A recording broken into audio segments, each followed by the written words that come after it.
बिस्मिल्लाहिर्रहमानिर्रहीम। अस्सलाम वालेकुम नाज़रीन, इरफान हाशमी आपको लंदन से शो में खुशामदीद कहता हूं और आज हमारे साथ खुसूसी तौर पे एक बार फिर शाहीन सबाई साहब अमेरिका से मौजूद हैं। Sir, welcome on the show. Thank you Irfan. Sir, Pakistan के अंदर इस्लामाबाद हाई कोर्ट, मैं इसे कंट्रोवर्शियल नहीं कहूंगा, लेकिन बाज लोग ये कहते हैं कि यहाँ से कुछ लोगों को रिलीफ मिलता है और ऑब्वियसली उसके बाद अतर महिला साहब को के हवाले से खास तौर पे लोग स्टेटमेंट्स भी देते हैं। पीटीआई के लोग जो फॉलोअर्स हैं वो कहते हैं कि यहाँ से हमेशा रिलीफ मिला है नून लीग को। खैर, इस तनाजुर में ये बात नहीं है, लेकिन अब जो अदालत ने हुक्म जारी किया, it's very important. No relief for absconders, said Islamabad High Court top judge in the petition against ban on airtime. Sir, हुआ क्या है? सहाफी इकट्ठे होकर गए थे, फ्रीडम ऑफ एक्सप्रेशन की बात की थी, पैमरा की जो लीगल जो हैसियत है उस पे सवाल उठाया गया था, लेकिन मामला यहाँ पे नहीं रुका। मामला किसी फर्द वाहिद की तरफ चला गया, नवाज शरीफ की तरफ चला गया।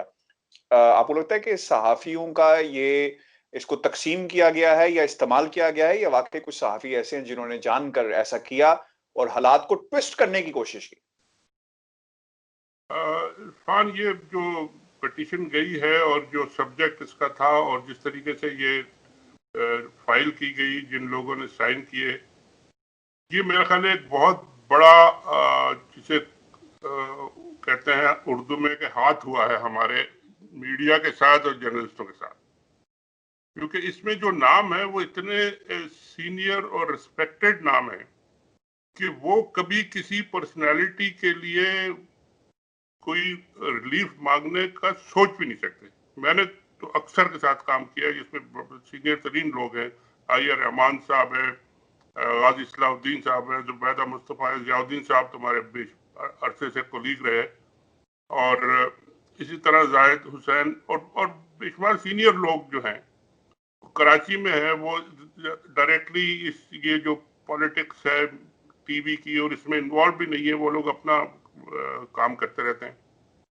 उनके सिग्नेचर देख के कई जर्नलिस्टों ने और जो जो जूनियर हैं या बाद में आए हैं टीवी पे आजकल प्रोमिनेंट हैं, उन्होंने तो बगैर पढ़े ही साइन कर दिए कि जी इतने बड़े बड़े लोगों के साइन है तो हम भी इसमें शामिल हो जाते हैं, कोई अच्छा काम। और बाद में उन्होंने एडमिट भी किया कि जी हमने तो पढ़ा ही नहीं था। इसमें जो हाथ हुआ जिसे मैं कह रहा हूं कि वो ये कि ये पिटीशन तो बनाई गई थी, या कॉन्सेप्ट इसका ये था कि जी पैमरा की अथॉरिटी और पैमरा की एग्जिस्टेंस को चैलेंज किया जाए कि as a regulatory authority, as a regulatory body, कि ये एक लीगली फॉर्म्ड रेगुलेटरी बॉडी नहीं है और ये इस किस्म के ऑर्डर्स और रोकना और बंद करना ये नहीं कर सकती। ये गवर्नमेंट के अंडर, मिनिस्ट्री ऑफ इंफॉर्मेशन के अंडर काम करती है और वो जो ऑर्डर देते हैं वो करती है, और ये एक ठीक बात है। इसमें कोई यानी फ्रीडम ऑफ एक्सप्रेशन और प्रेस फ्रीडम के लिए ये बिल्कुल एक लीगल चैलेंज है जो कि कोर्ट में जाना चाहिए कि जी ये इस तरह की जितनी अथॉरिटीज है, मतलब बाकी और भी अथॉरिटीज है, 12 अथॉरिटीज और हैं, और जियाउद्दीन साहब ने तो कई आर्टिकल उसमें लिखे हैं कि ये सब अथॉरिटीज इलीगल हैं। मतलब स्टेट बैंक जो है वो भी कहता है कि जी मिनिस्ट्री ऑफ फाइनेंस के अंडर ये क्यों काम करता है, इसका क्या काम है? स्टेट बैंक का कोई काम नहीं है कि वो govern by the ministry of finance.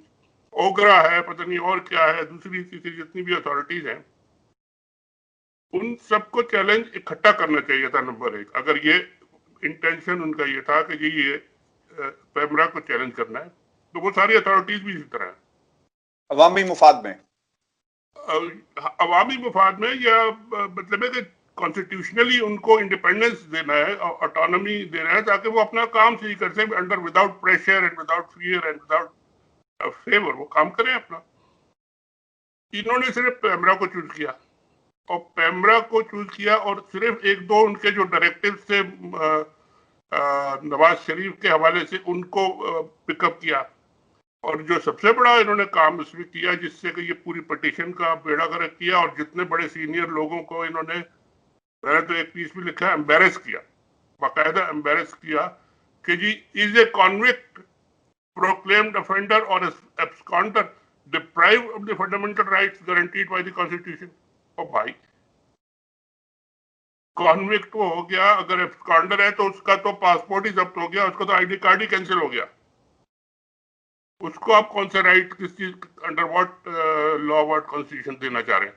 तो वो भी इसमें लिखा गया। तो जब ये चीजें सामने आई और लोगों ने पढ़ा नहीं था, बेसिकली सीनियर जर्नलिस्ट ने, अच्छा ये फिर एक और बात इसमें जो हुई वो पता नहीं कहां तक सही है या गलत है, मगर ये कि फैक्ट्स और इवेंट्स इस तरह हुए कि कुछ दिन पहले कुछ लेडी एंकर्स 4-5 गई, जाके ब्रेकफास्ट किया उन्होंने शायद खाकान अब्बासी के साथ, और अच्छा। उसमें एक दो हमारे दोस्त भी थे उसमें। तो वहां पर ये डिस्कशन हुआ बहुत सारा चौड़ा, और उसके बाद फिर ये जो नई शिकें इसमें डाली गई हैं, अब ये क्या उस मीटिंग की वजह से डाली गई है या पहले से डाली हुई थी, ये अभी क्लियर नहीं है, मगर ये लिंक करना चाहिए या नहीं चाहिए आई डोंट नो, मगर ये हुआ उसके बाद और ये चीजें उसमें डाल दी गई। तो जब ये जब पहुंचा वहां पे कोर्ट में, अच्छा दूसरा जो जैसा आपने कहा कि जी पहले क्रिटिसिज्म भी होता रहा अपने चीफ जस्टिस साहब जो है उन पे, अतर मिनल्ला साहब जी। अतर मिनल्ला साहब जो है वो जज बनने से पहले हम सब के ऐसे ही दोस्त थे जैसे हम आप सब दोस्त थे, और रोज बिल्कुल वो राब्ते में थे वकला तहरीक के अंदर, हर सहाबी की समझ तहरीक में भी, उससे पहले भी, और हर एक जिस जर्नलिस्ट को कभी कोई प्रॉब्लम होता था या किसी लीगल मसले पर होता तो वो उनके पास जाते थे, वो हेल्प भी करते थे। और मतलब है कि जैसे आम वकील दोस्त होते हैं और हम सब मिलकर काम करते हैं, तो वो भी थे। तो ये सारे के सारे जितने नाम है ये सब उनके पहले दोस्त भी रहे, लेकिन अब वो जाहिर जज हैं तो दोस्ती तो अब उनसे नहीं क्लेम की जा सकती। लेकिन खैर ये मेरा ख्याल ये था कि निजम सेठी साहब और दूसरे लोग जो इसमें आए, उन्होंने आके ये गेम खेलने की कोशिश की कि जी अंडर दिस पिटीशन ये चीजें भी डाल दो कि अगर ये एक्सेप्ट हो जाती है तो फिर ये हमें एक मौका मिल जाएगा कि जी इनको क्लियर हो जाइए। और वो बड़ा डेंजरस गेम था जिसकी वजह से ये सारी पिटीशन भी खराब हुई, इन लोगों के नाम भी खराब हुए। फिर जब पिटीशन आई और नाम आए सामने लोगों के, तो जो तूफान उठा सोशल मीडिया पे और ट्विटर पे, और जो फिर गाली गलौज हुई वहां पे, तो कई एंकर्स और कई ये जो थे ये तो बाकायदा भाग गए। उन्होंने कहा यार ये किस मुसीबत में हम फंस गए, हमने तो पढ़ा भी नहीं था। और फिर उन्होंने ट्विटर पे भी लिखा और कहा कि जी we are not part of it. और जो सीनियर लोग थे कराची के ज्यादातर, उनको तो मेरा ख्याल है कुछ समझ में नहीं आई होगी शायद अभी तक कि ये हुआ क्या। मगर जज साहब ने पकड़ लिया कि जी ये जो आपने लिखा है कॉन्वेंट काउंट, ये किसके लिए, हु इज द बेनिफिशियरी। तो वहां पे वो फिर नाम बता नहीं सके। उनसे जब पूछा गया कि जी इसका बेनिफिशियरी कौन होगा, बताए नाम ले आप। नाम लेने का मतलब ये था कि पहले तो नवाज शरीफ होंगे, फिर जनरल मुशर्रफ होंगे, फिर अल्ताफ हुसैन होंगे, फिर इसाक डार होंगे, फिर और जितने बाहर भागे हुए हैं वो सब होंगे, उन सबके इंटरव्यू चलाए जाए, सबकी टीवी दिखाई जाए। मगर वो नाम उनके वकील साहब नहीं ले सके या लिया नहीं उन्होंने, क्योंकि उन्हें पता था कि जैसे ही नाम लिया तो ये सारा का सारा पॉलिटिकल हो गया मसला जो है ये फिर गड़बड़ हो जाएगा। तो वहां पे पकड़ लिया जज साहब ने, उन्होंने कहा जी आप फिर ये गलत लेके आए, आप जाए फिर दोबारा आए इसको ठीक करके। तो फिर उन्होंने फिर लंबा टाइम मांगा। उन्होंने कहा जी फिर मुझे 2-3 हफ्ते का टाइम दिया जाए, दिसंबर के मिडिल का टाइम दिया जाए कि मैं फिर इसको दोबारा करूं। तो वो फिर उनको फारिग कर दिया गया।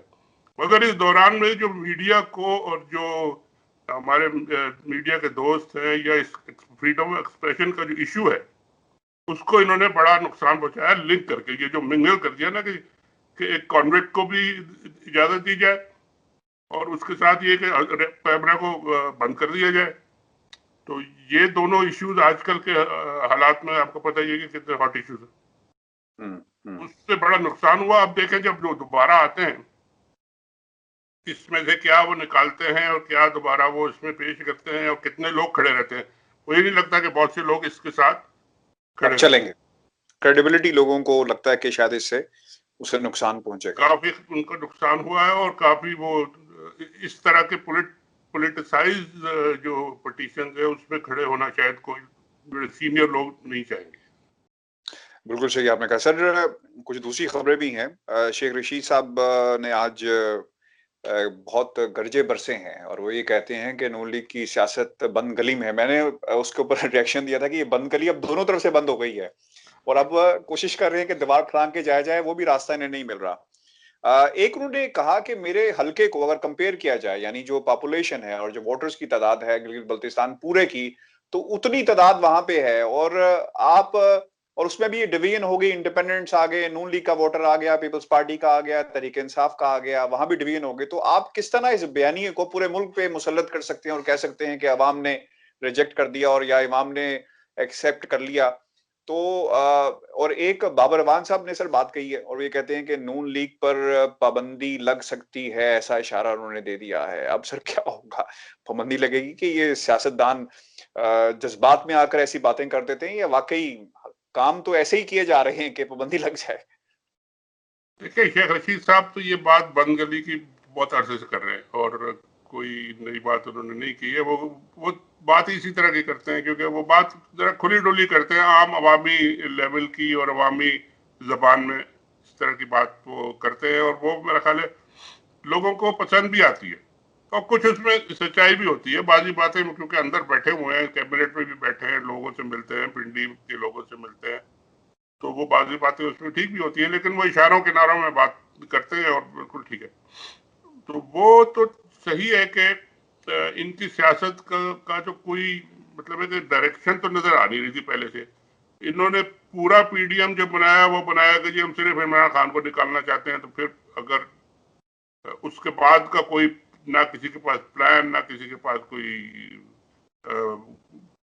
मैनिफेस्टो, या उसके बाद हमने इकट्ठे रहना है नहीं रहना है, हमने उसके बाद टूट जाना है क्या करना है, वो सारा का सारा ओपन था, ओपन एंडेड था।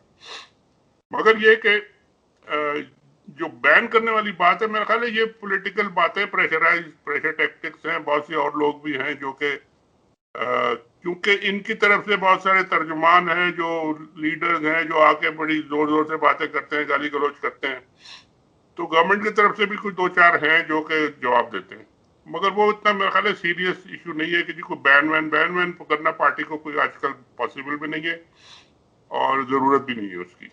और उसके बगैर भी जब उनका काम हो रहा है तो क्यों बैन करें, अपने इल्जाम अपने सर पे क्यों लें? तो मुश्किल है ये, ऐसा नहीं है। लेकिन ये कि इनकी गिलगित के इलेक्शन के बाद इनकी हालात बहुत खराब हुए हैं और इनको बड़ा धचका पहुंचा है।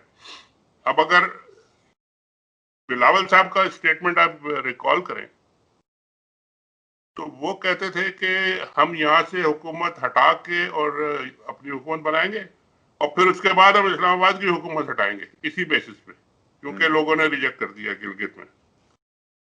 तो लोगों ने तो वहां रिजेक्ट नहीं किया, तो अब क्या होगा? अब वो उनको समझ में नहीं आ रही कि अब इस्लामाबाद की हुकूमत कैसे हटाएं, और गिलगित में भी हुकूमत नहीं बना सके वो, तो फिर इस्लामाबाद का क्या होगा?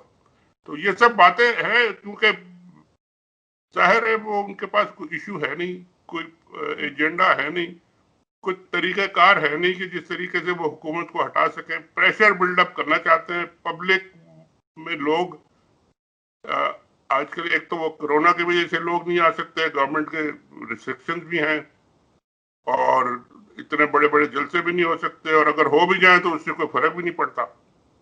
तो ये लोग मतलब है कि काफी कंफ्यूजन और काफी एक सिचुएशन ऐसी है कि एक दूसरे से पूरी तरह वो एग्री भी नहीं करते कि क्या लाइन ऑफ एक्शन होना चाहिए और कहाँ जाना चाहिए, हमें कैसे जाना चाहिए। तो उसका बंद गली का तो मतलब यही है कि जी they are totally lost in darkness, कि जी कोई किधर जा रहा है, कोई किधर जा रहा है और क्या करें, कुछ समझ नहीं आ रही। अच्छा सर, गिलगित बल्तिस्तान की आपने बात की, इंडिपेंडेंट वोटर जो है वो बड़ी उसकी वहां पे स्ट्रेंथ हमें नजर आई और इंडिपेंडेंट को जिन्होंने वोट दिया, लेकिन अब वो भी एक एक करके पीटीआई में शामिल हो रहे हैं। लोगों ने ये सवाल किया है और मैं अब आपके सामने भी आपका तज्जिया इस पे जरूर लूंगा, क्योंकि जब आप किसी को वोट डालते हैं तो इंडिपेंडेंट सोच कर उन्होंने वोट डाला कि वो किसी जमात का हिस्सा नहीं है। तो क्या आप समझते हैं कि ये एक तरह से उस वोटर के साथ जो है, जैसे आपने कहा ना कि सहाफियों के साथ हाथ हो गया, क्या उस वोटर के साथ भी हाथ हो गया? क्योंकि उसने तो आजाद शख्स को वोट दिया था कि इसकी एक अपनी सोच है और लोगों की बात करता है, लेकिन आप जब पीटीआई के कैंप में चले जाएंगे या पीपल्स पार्टी के चले जाएं, किसी भी चले जाएं, तो उसके साथ भी तो हाथ हो गया सर। देखिए, इंडिपेंडेंट का जो फिनोमेना जो है हमारे इलेक्शन में, ये तो बहुत पुराना है और ये अक्सर ऐसा होता है कि जी पार्टी में जो पॉपुलर पार्टी होती है जिनका चांस होता है जीतने का, उसमें लोकली बहुत सारे लोग ऐसे होते हैं जो कि समझते हैं कि जी मेरा अपना वोट बैंक है, पर्सनल वोट बैंक है, और मैं पार्टी का मुझे टिकट मिलेगा तो आसानी से जीत जाऊंगा, लेकिन अक्सर उनको टिकट नहीं मिलता। दूसरे पार्टी लॉयलिस्ट को या जिसको भी टिकट मिल जाता है तो वो फिर रिकंसाइल नहीं करते, वो फिर वो कहते हैं अच्छा ठीक है फिर मैं इंडिपेंडेंट लड़ूंगा, और लड़ते हैं और बहुत सारे जीत जाते हैं। और यही मेरा ख्याल है 3-4 केसेस में तो मैंने भी पढ़ा है कि पीटीआई के लोग हैं जो कि इंडिपेंडेंट लड़े और वो फिर पीटीआई वालों को ही हरा के जीत गए, क्योंकि छोटा सा एक एरिया है, कॉन्स्टिट्यूएंसी छोटी सी है, लोगों के अपनी इन्फ्लुएंसेस हैं, ताल्लुक है, वोट उनके हैं, तो वो उसमें वो जीत गए। तो अब उन्होंने इसलिए नहीं वो इंडिपेंडेंट लगे कि पीटीआई के मैनिफेस्टो से या उनके प्रोग्राम से वो मुखालफत करते हैं या उनसे कोई इमरान खान से कोई उनकी लड़ाई है या किसी और से कोई पसंद नहीं करते, लेकिन वो इसलिए लड़े कि ये लोकल पॉलिटिक्स जो होती है इसमें उनका ख्याल था कि हमारे वोट ज्यादा है, और ठीक था, जीत गए। तो अब वापस तो उन्होंने वहीं जाना है, पीटीआई में ही जाना है, क्योंकि पीटीआई को भी अंदाजा हो गया कि जी हमने गलती की, इनको वोट देते तो हम वैसे ही जीत जाते, अपनी पार्टी के नाम पे ही आ जाते। और इंडिपेंडेंट हमेशा वैसे भी गवर्नमेंट के साथ जाते हैं, क्योंकि जाहिर है अपोजिशन के साथ उनको क्या मिलेगा। मैंने कहीं पढ़ा कि जी वो जरदारी साहब ने अपने बोरियों के वो खोल दिए हैं कि जी वो आए और मुंह खोल दिए हैं कि जी आए खरीद लें और कोई ऐसा गेम करें कि जी वो उलट दें पलट दें, मगर यहाँ पे पॉसिबल है नहीं, क्योंकि एक तो छोटी सी असेंबली है, 23-24 लोग हैं, उनमें से आपके पास पीपल्स पार्टी के पास तो खैर तो 3 ही मेरे ख्याल शायद है, 4 होंगे अगर बहुत ज्यादा इन्होंने जोर लगाया। अगर एक आप कह रहे हैं कि एक और हार गया अगर रिकाउंट में, तो पता नहीं उसका क्या रिजल्ट बनेगा, तो कितने लोग खरीदेंगे। मगर इंडिपेंडेंट को ही अगर इन्होंने खरीदना है सारे, और फिर उनको खरीद के उन्हीं में से फिर जाहिर है आपको एक चीफ मिनिस्टर या बनाना पड़ेगा, तो एक तो पैसे बहुत खर्च होंगे जो आजकल मेरा ख्याल है जरदारी साहब इस मूड में नहीं है क्या खर्च करें, और दूसरी बात यह कि पॉसिबल नहीं है कि वहां के लोग जो है वो एक अपोजिशन के साथ जाके बैठ जाए, एक वन टाइम पैसे लेके तो फिर उसके बाद तो 3-4 साल बैठे रहेंगे वो अपोजिशन में, या गवर्नमेंट बनाने की पोजीशन में अगर वो आए तो क्या करेंगे। गवर्नमेंट तो चलती है इस्लामाबाद के हुक्म पे और वो पैसे देते हैं, वहां पे तो कोई अपना सिस्टम है नहीं कि जो पैसे जनरेट करे या खुद करे वहां पे। तो ये अब इंडिपेंडेंस ने तो जाना ही इनकी तरफ था, और वो मेरा ख्याल चले गए, और अब वो गवर्नमेंट उनकी आराम से बन जाएगी। कई लोग तो कह रहे हैं 2/3 मेजोरिटी हो जाएगी, बिल्कुल हो सकती है। बिल्कुल सही है। अच्छा सर, फजल रहमान साहब ने मोहसिन दावड़ को जो है वो लाल झंडी दिखा दी है। उन्होंने कहा कि जनाब आप किस हैसियत से हमारे साथ आकर बैठते हैं, भागे यहाँ से। और अब मेरा ख्याल है कि ये मजीद दरारें आपको आहिस्ता आहिस्ता नजर आएंगी पीडीएम के अंदर, क्योंकि पीपल्स पार्टी भी एक तरफ जा रही है, नून लीग एक तरफ जा रही है। फजल रहमान साहब कहते हैं कि वो बात करते हैं कि उन्हें किसी तरह से जो है वो उन्हें कोई ना कोई फायदा जो है वो पहुंच जाए, लेकिन फायदा भी नहीं पहुंच रहा। तो अब दरारें मजीद पड़ेंगी कि नहीं पड़ेंगी, क्या अब इसी तरह चलता रहेगा? देखिए फजल रहमान साहब की तो पॉलिटिक्स जो है ना हर तरफ से बेचारी वो, जिसे कहते हैं ना कि आप क्या अल्फाज इस्तेमाल करने चाहिए, उनको हर तरफ से ऐसा रगड़ा लगा है कि वो कहीं उनको कोई रास्ता नजर नहीं आ रहा कि हम क्या करें। जो इनके रेगुलर जो इनके एरिया से जहां से जीते थे, वो सदर्न केपी के जो है बन्नू, कोहाट से साउथ में फिर बन्नू, डीआई खान, उन इलाकों में तो पीटीआई ने इनको सफाया कर दिया।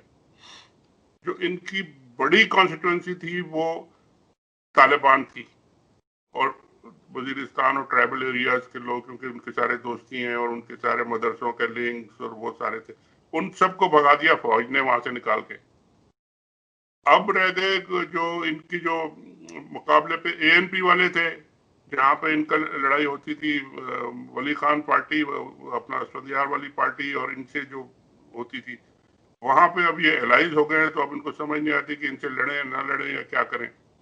और वो भी दोनों को ही पीटीआई ने वहां से फारिग कर दिया, पेशावर के एरिया से भी। और तो इनके पास तो अब कोई जगह नहीं रही कि जाए क्या। बीच में से आ गए वो दावड़ साहब।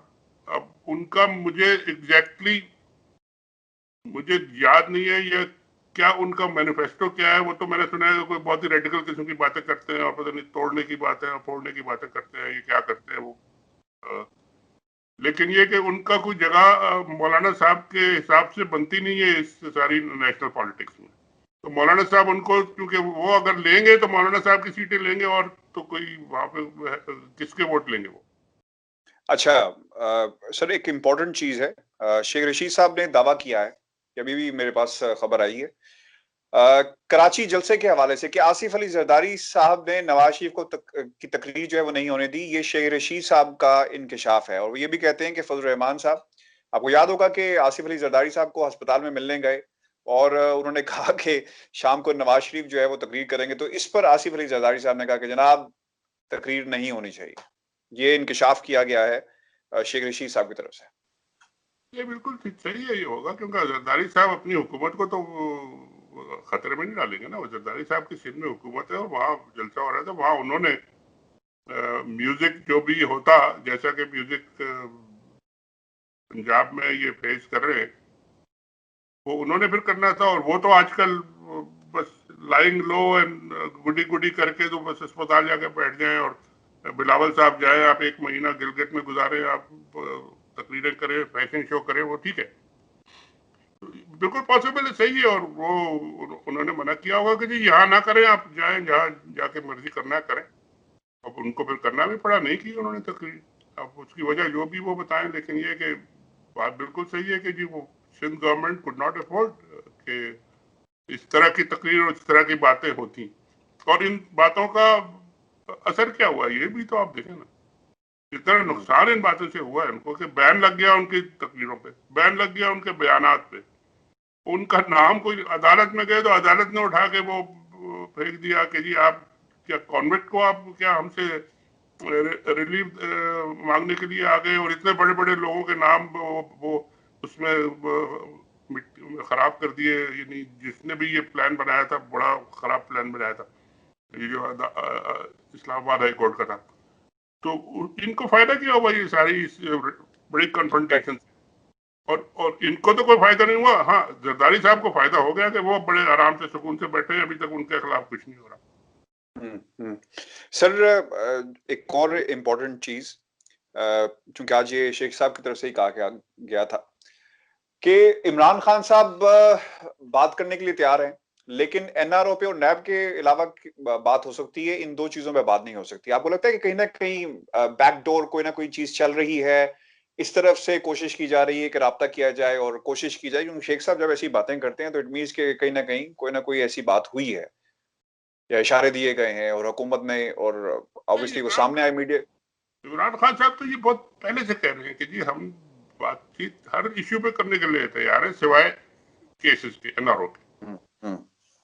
और असल तो बात ये है कि जी ये लोग तैयार हो, भाई आप देख लें, अगर आपने अभी जो इनका लेटेस्ट जो आया है मिसाक, जो अभी मिसाक पाकिस्तान जो है, उसका आप ही ने शायद प्रोग्राम में पॉइंट आउट किया था, 11वें नंबर पे था महंगाई, और वो 11वां खिलाड़ी जो था उनका अच्छा, अब ये एक ऐसा इशू है कि इस पे आप बिल्कुल गवर्नमेंट के साथ बैठे बात करें, उनके पास माशी प्लान होना चाहिए। प्लान था, अब वो कौन देगा या क्या करेगा वो तो बताया नहीं था उन्होंने, लेकिन जाहिर है उन्होंने खुद देना होगा प्लान, उन्होंने बनाया होगा कोई प्लान, उनके पास होगा। गवर्नमेंट के पास अपने प्लान है जो वो देते रहते हैं, लेकिन वो चल नहीं रहे, तो उन्होंने फिर अपना कोई प्लान बनाया। तो ये एक ऐसा इश्यू है, कोविड एक ऐसा इश्यू है जिसपे के दोनों मिलकर बैठे, इकोनॉमी है, कोविड है, और बहुत सारे इंटरनेशनल इश्यूज हैं, अफगानिस्तान का इश्यू है, कश्मीर का इश्यू है। इन सब पे क्यों नहीं बात हो सकती? अपोजिशन वाले बताएं कि इन सब पे क्यों नहीं बात करते वो। और वो तो इमरान खान साहब तो कहते हैं कि जी ये तो रिकॉग्नाइज ही नहीं करते, और वो भी कहते हैं कि हम तो रिकॉग्नाइज नहीं करते गवर्नमेंट को। अगर ये एटीट्यूड है कि इलेक्टेड गवर्नमेंट्स हैं और वो कहते हैं सिलेक्टेड है, ये कहते हैं इलेक्टेड, तो ये बेसिकली एक जो रिकॉग्निशन, जैसा कि आजकल हमारे अमेरिका में हो रहा है इशू के जी एक सदर साहब जीत गए और एक सदर साहब हार गए, लेकिन वो मानने को तैयार नहीं है, और अब वो बड़ा सीरियस झगड़ा बन रहा है कि जी क्या करें। तो अगर एक दूसरे को रिकॉग्नाइज नहीं करते तो फिर आप तो अपने पार्लियामेंट्री सिस्टम और जमहूरियत को खुद डैमेज कर रहे हैं, और खुद आप इनवाइट कर रहे हैं लोगों को कि भाई आप लोग अगर नहीं चल सकते एक साथ, ये सारे इश्यूज जो हैं ये एड्रेस होने हैं through parliament, through parliamentarians, politics के थ्रू आपने करने हैं। सिविलियन के करने। और अगर आप नहीं कर रहे और मुल्क को नुकसान हो रहा है, लोग मर रहे हैं या लोगों को नुकसान हो रहा है, तो किसी न किसी ने तो करना है भाई, ये इश्यूज ने एड्रेस तो होना है। क्योंकि अगर आपने मुल्क चलाना है, आपने लोगों को जिंदा रखना है, उनको खाने पीने का देना है, जॉब देना है, ये सारी चीजें करनी है, तो कौन इश्यूज फिर ये एड्रेस करेगा? अगर आप दोनों बात ही नहीं करते तो गवर्नमेंट अपनी तरफ से जो कर रही है वो कर रही है, ये लोग अपने दुनिया में कि हमें बस छोड़ दो तो फिर हम बात करेंगे। अब ये मतलब है कि एक तरह की अनफॉर्चुनेट सिचुएशन है कि ये भाई चोरी डाका करप्शन जो है ये एक अलग चीज है। इसमें ठीक है आप उनसे बात करें, जब तक के कोई करप्ट कन्विक्ट नहीं हो जाता आप उसको फिर कहें कि जी आप चोर है, कन्विक्ट हो गए, आप जाएं। बाकी लोगों से तो बात हो सकती है और बाकी लोग भी इनसे बात कर सकते हैं, लेकिन उनका भी ईगो का मसला है और इनका तो है ही है कि जी हम चोरों को नहीं छोड़ेंगे। तो नहीं, वो ये कहते, ये खैर ये ओपोजिशन ये कहती है कि जो बयानिया है, जो बात है, वो सिर्फ जो नवाज शरीफ कह रहे हैं वही होगी। अच्छा, एक चीज जरूर ही है कोविड पे जो बात की है, मरीम नवाज कहती हैं, उन्होंने जो कोविड पे बात की है, और वो बात किस तरह की है, उन्होंने सर 2018 के इलेक्शन को कोविड 18 जो है वो करार दिया है। और अब ये सिलसिला शुरू हो गया है। पेशावर इंतजामिया ऑब्वियसली इजाजत नहीं दे रही जलसे के हवाले से। मैंने भी सर एक, आज मैं बात कर रहा था और मेरी भी एक ऑब्जर्वेशन है, आपको याद होगा जब ये अदालतों में जाते हैं तो ये कहते थे कि अगर मुझे कोरोना हो गया तो कौन जिम्मेदार है, और इस किस्म की बातें। तो अब सर जब पूरी आवाम को सड़कों पे लेकर आएंगे, खुसूसन इस सेकंड वेव के अंदर, मैं भी इस वक्त लॉकडाउन की सिचुएशन में हूँ, अमेरिका में भी, पूरी दुनिया में हालात खराब हैं, अदालतों में आप पहुंच जाएंगे तो आप कहें कि जनाब हमें कोरोना हो जाएगा और हालात खराब हो जाएंगे, लेकिन आप क्या कर रहे हैं, आप लोगों को जबरदस्ती मानसेरा, जबरदस्ती पेशावर, जबरदस्ती लाहौर में आप निकालेंगे। तो ये तो सिर्फ और सिर्फ एक ऐसा बयानिया और कौम को बेवकूफ बनाने के लिए सिर्फ स्टार्ट किया गया। देखिए बात यह है कि जी लोगों को लाना और लोगों को निकालना, ये तो किस बात की इंडिकेशन है कि आपके पास बसेस ज्यादा है, आपके पास पैसे ज्यादा है, आपके पास सपोर्टर्स ज्यादा है, अपने अपने इलाकों से आप उनको भेड़ बकरियों की तरह पकड़ के बिठा के कहीं ला के बिठा देंगे कि जी आप आ जाए। उसका मतलब क्या है कि जी अवाम इनकलाब में निकल आए?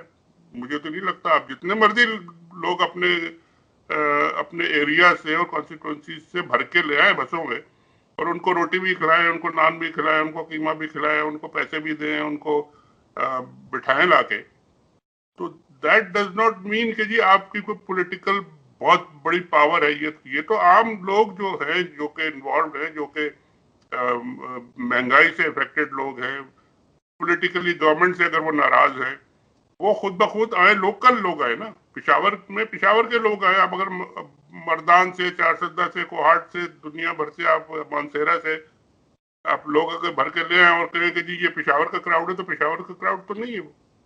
तो ये मतलब एक हिपोक्रेसी की पॉलिटिक्स है ये। इसमें जाहिर है एक दूसरे को उन्होंने नीचा दिखाना है, जिस तरीके से भी दिखाना है, और उसमें उनके पैसे भी खर्च हो रहे हैं, टाइम भी जा रहा है, लोग बेचारे मारे जाएंगे, कोरोना से भी मारे जाएंगे और वैसे भी भूख से भी, और उनके जॉब भी नहीं है उनके पास। तो ये सब मिलके कुछ अगर करें लोगों के लिए तो बात है। ये तो अपने लिए करें ना जी, और जो लोग आएंगे वो इनका कद बढ़ाने के लिए आएंगे, वरना तो और उनको तो कुछ नहीं मिलने वाला। बिल्कुल सही सर, बहुत शुक्रिया आपके वक्त का। व्यूअर्स, ये हमारा आज का शो था। अपने कमेंट्स में जरूर भेजिएगा और चैनल को सब्सक्राइब करना मत भूलिएगा। मुझे लंदन से और शाहिन भाई साहब को अमेरिका से इजाजत दीजिए। अल्लाह ने के बाद।